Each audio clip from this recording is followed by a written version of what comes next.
بسم الله الرحمن الرحيم. عن ابن عباس رضي الله تعالى عنه أن رسول الله صلى الله تعالى عليه وسلم رأى خاتما من ذهب في يد رجل فنزعه وطرحه وقال: يعمد أحدكم إلى جمرة من نار فيضعها في يده. ثم ذهب رسول الله صلى الله عليه وسلم فقيل للرجل: خذ خاتمك انتفع به. قال: لا والله لا آخذه أبدا وقد طرحه رسول الله صلى الله تعالى عليه وسلم. رواه مسلم. یہ حدیث شریف جو آپ حضرات نے سنی، امام مسلم علیہ الرحمہ نے صحیح سند کے ساتھ صحیح مسلم میں روایت ہے۔ براہ راست رسول اللہ صلی اللہ علیہ وسلم سے روایت کرنے والے صحابی حضرت عبداللہ بن عباس رضی اللہ تعالی عنہما۔ اس حدیث میں ایک تو اس بات کی وضاحت ہے کہ مسلمان مرد کے لیے سونے کے انگوٹھے پہننا صرف یہ نہیں کہ جائز نہیں بلکہ بڑا گناہ سونے کی انگوٹھی کے علاوہ اگر وہ سونے کو کڑی کے طور پر یا کسی بھی طریقے سے زیور کے طور پر مرد استعمال کرتا ہے تو شریعت بالکل اجازت نہیں ہے۔ خواتین کے لیے اجازت ہے۔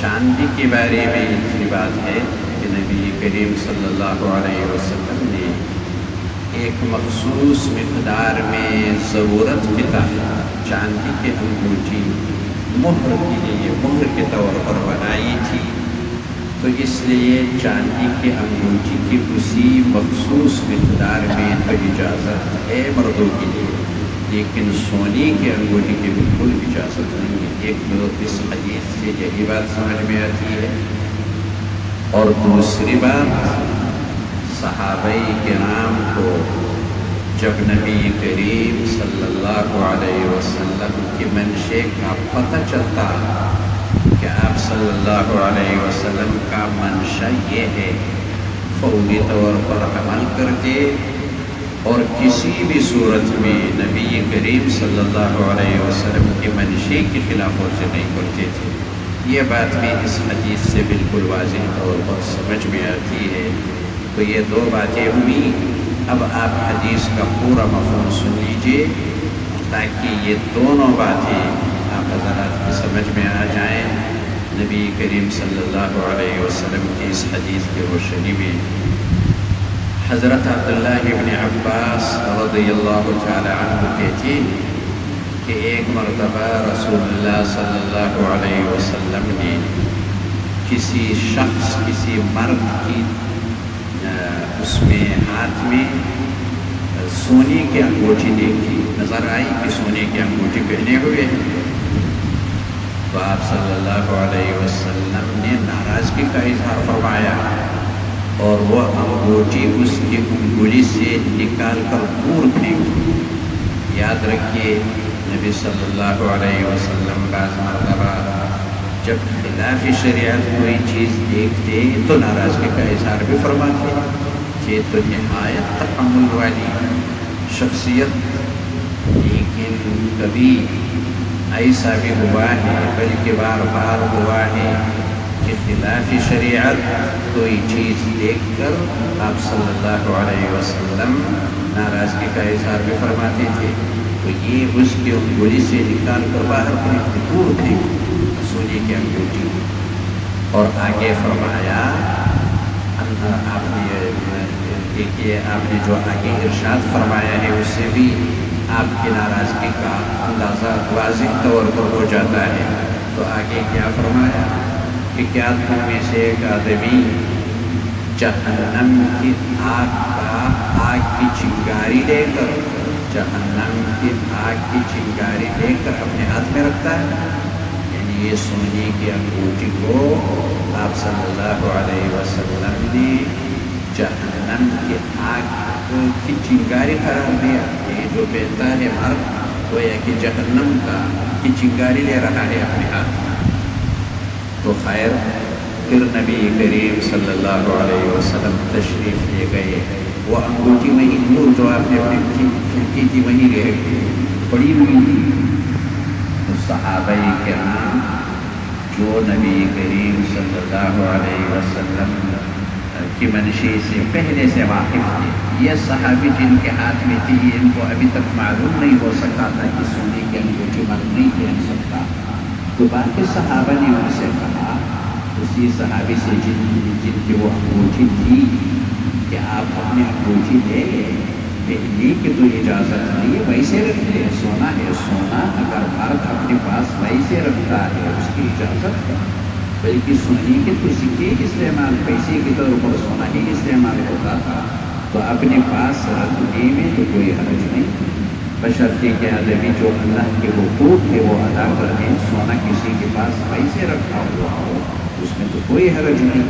تو صحابہ نے ان سے کہا کہ آپ اپنی انگوٹھی لے لیں، اپنے پاس رکھ لیں، اس سے کوئی فائدہ اٹھائیں، پہنے بے شک نہیں.